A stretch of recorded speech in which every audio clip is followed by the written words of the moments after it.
Ragnar, sulle ei meeldi, kui sinu kohta öeldakse tippsportlane, et sa pead ennast rohkem tippsooritajaks. Ometi oled sa tulnud Eesti meistriks sportkaratees.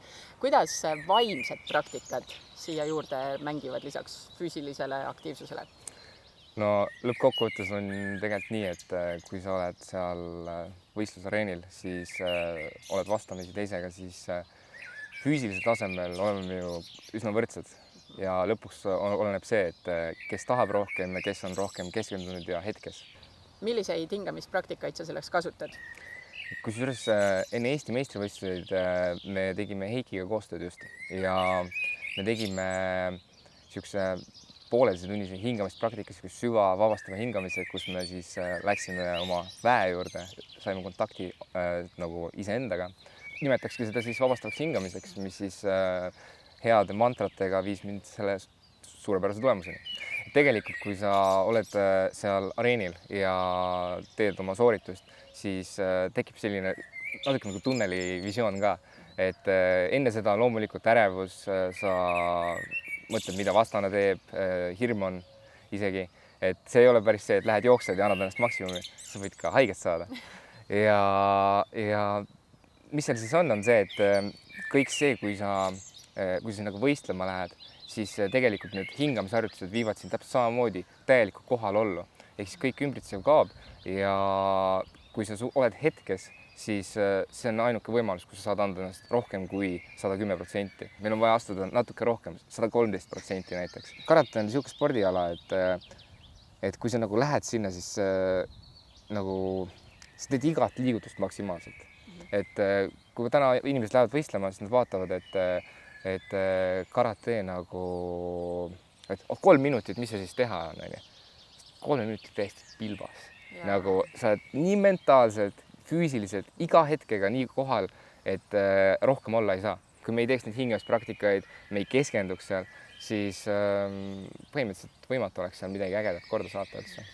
Ma paneks siukse mõttepaika, et oli siuke mees nagu Robert Tilts ja tema tegi muutuste püramiidi. Ja seal on niimoodi kirjas, et seal alumises on ressursid ja tulemused. Ja selleks, et saada ägedaid ressursse ja tulemusi, selleks sa võid teha küll, pead tegema teisi asju, sa pead uskuma nendesse asjadesse.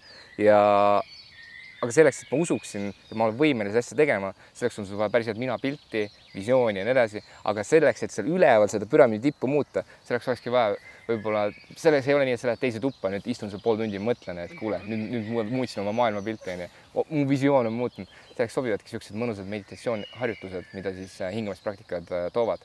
Ja kui järgmist taset otsid oma elus, siis anna endale see võimalus. Peab kogema ise. Ja oluline on, et sind juhendatakse väga heade inimeste poolt. Ma olen alati uskunud sellesse, et pigem las professionaal juhendab ja õpetab sind versus see, et lähed oma käsis ja midagi harjutad, nokitsed. No siin võib-olla asetubki väga ilusasti konteksti hingamislaulupidu.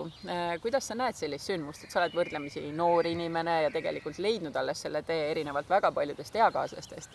Et kuidas selline sündmus, mis ühendab hingamispraktikad, Eesti tegelikult kõige paremad professionaalid ja muusika ja looduse, kuidas see üldse asetub siia konteksti? No väga hea küsimus, et ma näen, et see kui seda teha kuskil, siis see võiks olla Eestis.